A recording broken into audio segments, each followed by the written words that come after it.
Hello crypto boys and ghouls, and welcome back to the channel Tales from the Cryptomancer, where we feature content on play to earn games on the blockchain such as Splinterlands.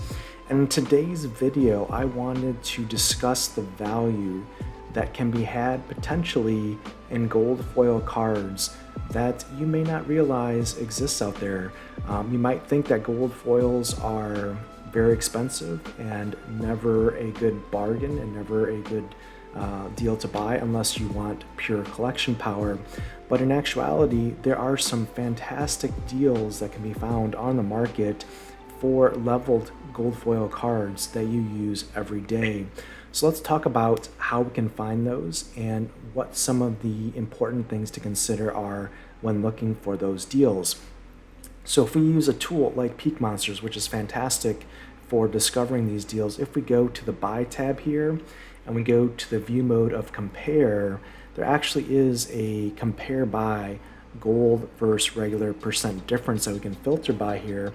And you can see it lists it here, and the cheapest differentiator right now we have is a 4.04x for NEB Seni. But what I want to show is that there's some fantastic deals that can be had here depending on what rarity of card you have: common, rare, epic, or legendary. So if we filter, for example, in this case, filter it on common cards, we can see the multiplier goes from 7x on up. And actually we can see a number of cards here in, let's say, 11 to 14x range. Now this is kind of a sweet spot for commons, and let's kind of see what I mean by that. So let's take the Radiated Brute as an example here. If we look at the Radiated Brute and filter on Chaos Legion Fire, and let's say we wanted to max out the Radiated Brute for gold, right? Let's say we wanted 220 copies of him to max him out for gold as an example. Well, at the per BCX price, let's do some math here. We have a per BCX price of 0.082 times 220 BCX to get him to level 8. It's going to cost us $18.04 to get the Radiated Brute to level 8 here.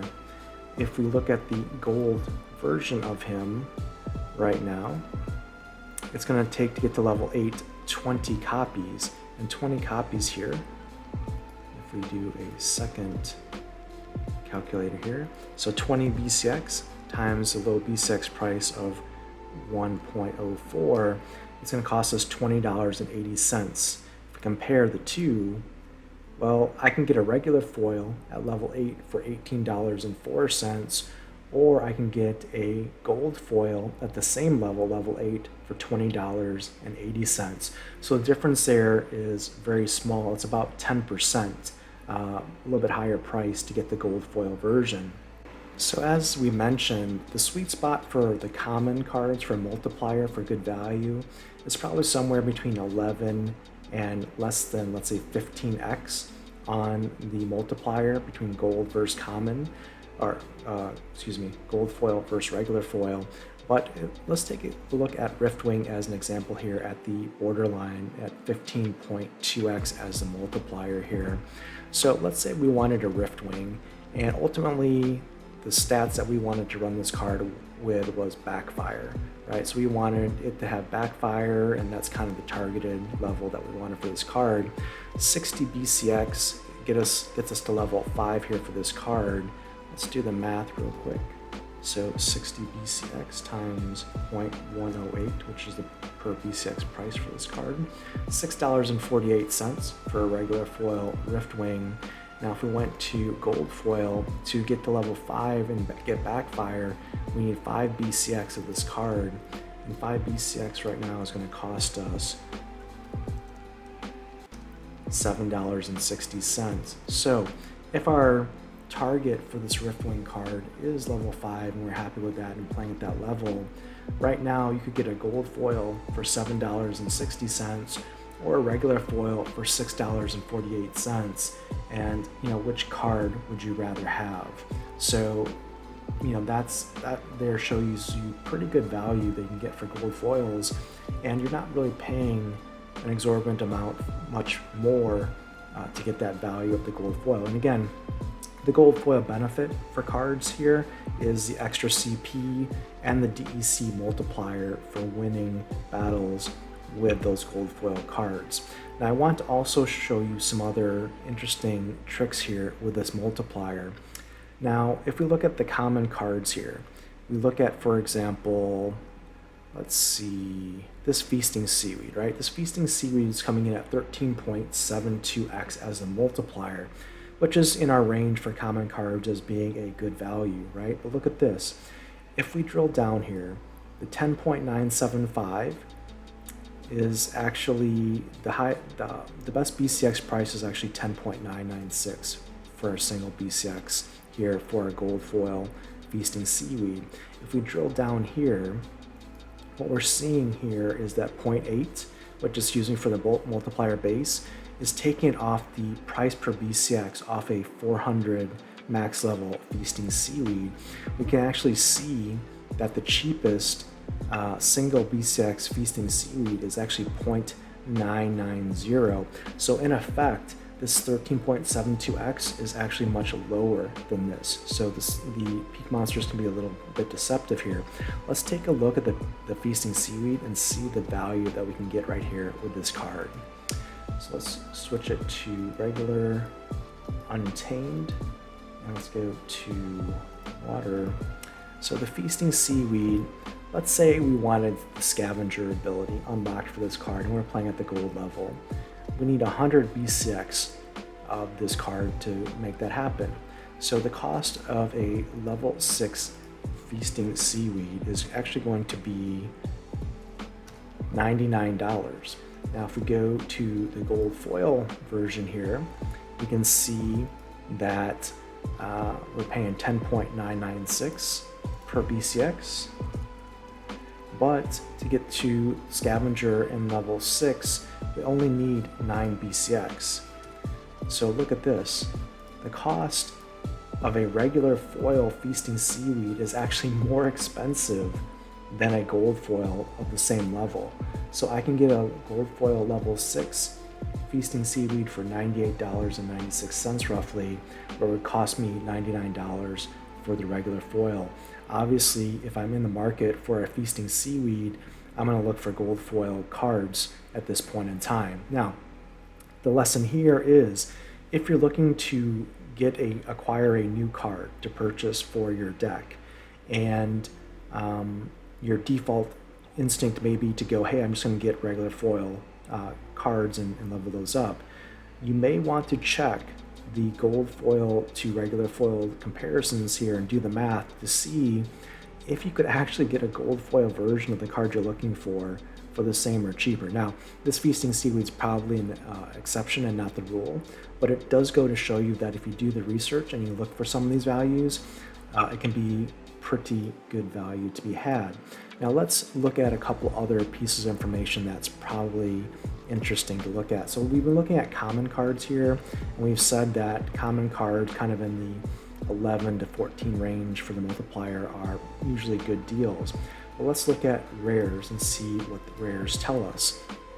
Now, what's interesting here is we can see that Kelia Frendel is probably the most realistic rare card for value here at 8.24x, because Neb Sunny is, $400 gold B6, which is probably not in the range of most players. But let's look at Kelia and let's do the same math and investigative efforts here. So we change this to Chaos Legion, go to regular foil, water, and we change it to rares. So Kelia right now, let's say, again, we wanted to max out Kelia for a gold level. That's 60 BCX. So if we were to buy individual BCXs of Kelia at 60 BCX at the lowest price, which is 5.334, it's going to cost us $320 to get a level 6 regular foil Kelia. And if we look at the gold foil equivalent, we need 11 BCX to get the level 6, and that's going to cost us at the lowest price of 35.98, $395.78. So you can see here, if my target for Kalia is level 6, and that's where I'm looking to play her at max level gold, I can get a regular foil Kalia for $320, or I can get a gold foil for $395, right? So the question then becomes is, well, every time you use Kalia, I mean, it's a summoner, right? So every time you use her, you're going to get that DEC bonus multiplier. So over time, could the $75 difference in the cost here be made up? Quite possibly, depending on how often you play and how long you play and what your win percentage is. But the difference here in price roughly between a gold foil and a regular foil level 6 Kalia is close to 20% increase or markup on the gold foil version, which is quite probably reasonable, all things considered. But what we have to be aware of is that for the rares, as the percentages go up, so quickly does the value proposition. So let's look at, for example, General Sloan, which is a 9.1x right now, which is only about a 1x more than the Kalia. But let's do the same equation for General Sloan here. So if we look at General Sloan, same equation here, level 6, let's just say, to keep the numbers or the equivalents the same, it would be 11 BCX at 19.57, which is $215 for a gold foil General Sloan at level 6, and the regular foil at 60 BCX is going to cost us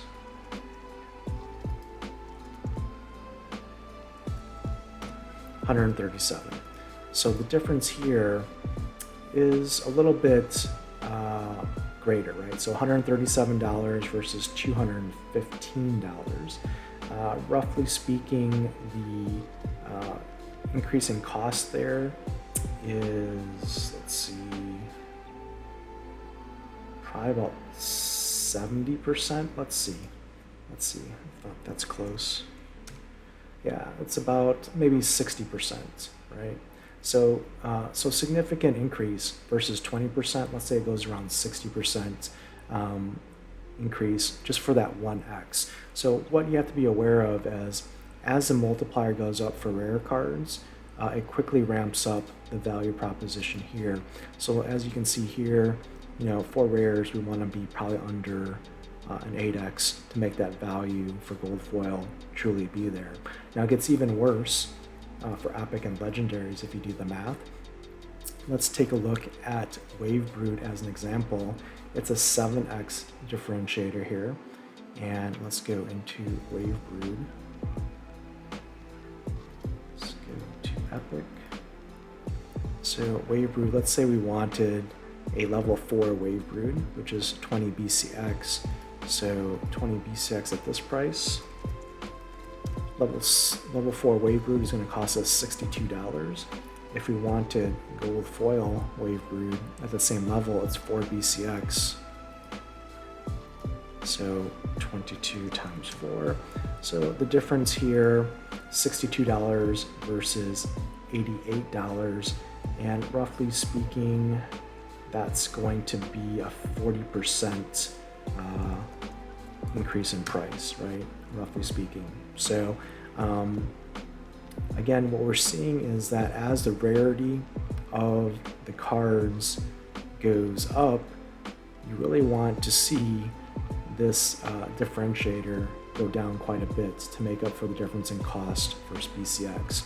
So again, where you're probably going to see the most value for gold foil cards for value is in the common gold foils, because you need so many regular foil versions of the commons to level those up. And again, the sweet spot here is somewhere between, let's say, 11 to under 15x. You can obviously, if you use a card a lot, you know, the difference in price, let's look at a card that's maybe 17x. Let's say the Scavo Hireling. Let's see what that looks like, just for one last example before we close this video. So Scavo Hireling at 17x as a common card. let's see where we stand here. If we were to level this up to get camouflage, for example, level 6. So level 6 for the Scavell Hireling is 0.094 times 100. So it's $9.40 for a regular foil version of this card.